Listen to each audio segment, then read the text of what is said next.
হাদিসটা পড়ে চোখে পানি চলে আসছে। চোখের পানি ধরে রাখতে পারলাম না, তাই ভাবলাম আপনাদের কাছে হাদিসটা শেয়ার করি। একবার হযরত আবু বকর রাদিয়াল্লাহু তাআলা আনহু নামাজের মধ্যে দাঁড়িয়ে কান্না করছিলেন। নামাজ শেষে একজন সাহাবী তাকে জিজ্ঞাসা করলেন, হে আবু বকর, আপনি নামাজে দাঁড়িয়ে কান্না করছিলেন কেন? আবু বকর রাদিয়াল্লাহু তাআলা আনহুর চোখ বেয়ে তখনও পানি বের হচ্ছিল। এই কথা শুনে তার অন্তরে আরো বেশি কান্নার ঢেউ উঠতে লাগলো। তিনি চোখের পানি ছেড়ে দিয়ে বললেন, হে ভাই, আমি কোরআনের এক আয়াত পড়ে কান্না করছি।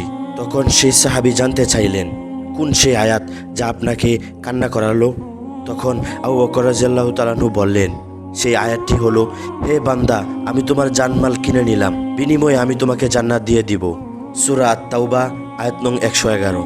সাহাবী ভেবেছিলেন জাহান্নামের শাস্তির কোনো আয়াত হবে, এজন্য আবু বকর রাদিয়াল্লাহু তাআলা আনহু কান্না করছিলেন। কিন্তু এই আয়াত শুনে সাহাবী একটু অবাক হলেন। অবাক হয়ে আবু বকর রাদিয়াল্লাহু তাআলা আনহুকে জিজ্ঞাসা করিলেন, হে আবু বকর, এত খুশির খবর, আল্লাহ আমাদেরকে জানমালের বিনিময়ে জান্নাত দান করবেন, এখানে কান্না করার কি আছে? তখন হযরত আবু বকর রাদিয়াল্লাহু তাআলা আনহু বললেন সেই সাহাবীকে, হে প্রিয় ভাই আমার, আজকের আগে হলে আমিও এই আয়াতটি পড়ে খুশি হতাম, কিন্তু আজ এমন একটি ঘটনা ঘটেছে যার ফলে আমি কান্না করতে বাধ্য হয়েছি। তখন সেই সাহাবী জানতে চেয়ে বললেন, হে আবু বকর, আমাকেও বলুন কি এমন ঘটনা, আমি শুনতে চাচ্ছি। তখন আবু বকর রাদিয়াল্লাহু তাআলা আনহু বলতে শুরু করলেন আর বললেন, হে ভাই, আমার একটি কাপড়ের দোকান রয়েছে। প্রতিদিনের মতো আজও আমি আমার দোকানে গেলাম, কিন্তু সকালবেলা এক মহিলা আমার দোকানে আসলেন। তিনি বেশ কিছুদিন আগে আমার কাছ থেকে কাপড় নিয়েছিলেন। আজ এসে বললেন, হে আবু বকর, আপনার দোকান থেকে বহু আগে কাপড় নিয়েছিলাম, আজ ফেরত দিয়ে আমি আমার টাকা নিতে এলাম। আমি বললাম, আপনি তো অনেক আগে কাপড় নিয়েছিলেন, এতদিন পরে আবার ফেরত কেন?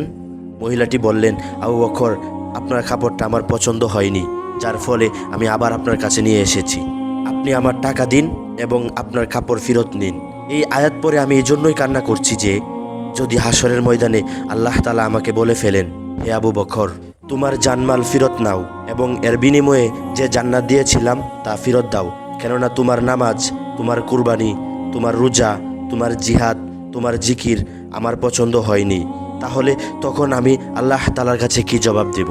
এই মহিলার মতো যদি আল্লাহ তাআলা আমাকেও ওই দিন ফেরত দিয়ে দেয় যে তোমার ইবাদতগুলো আমার কাছে কবুল হয়নি, তখন আমি আবু বকর কি জবাব দেব? এই জন্যই আমি কান্না করছি।